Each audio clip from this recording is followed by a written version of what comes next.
શ્રીવાસ્તવ અધિકારીઓ પર બગડ્યા હતા।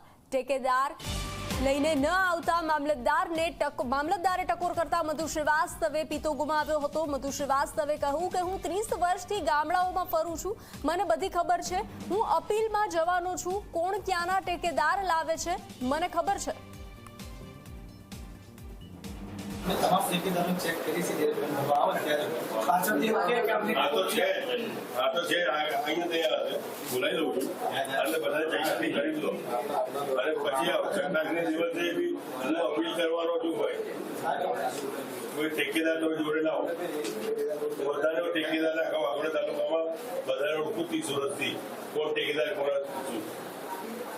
તમામ ઠેકેદારોને ચેક કરી છે પાછળથી એવું કે આપણે આ તો છે અહીંયા તૈયાર છે, બોલાવી દઉં છું એટલે બધા ચેકઅપની કરી દો અને પછી આવનારને દિવસે બી હું અપીલ કરવાનો છું હોય કોઈ ઠેકેદાર તો જોડે ના હોય બધાને ઠેકેદાર ના ખાવ આપણે તાલુકામાં બધાને ઓળખું 30 વર્ષથી કોણ ઠેકેદાર કોણ છું।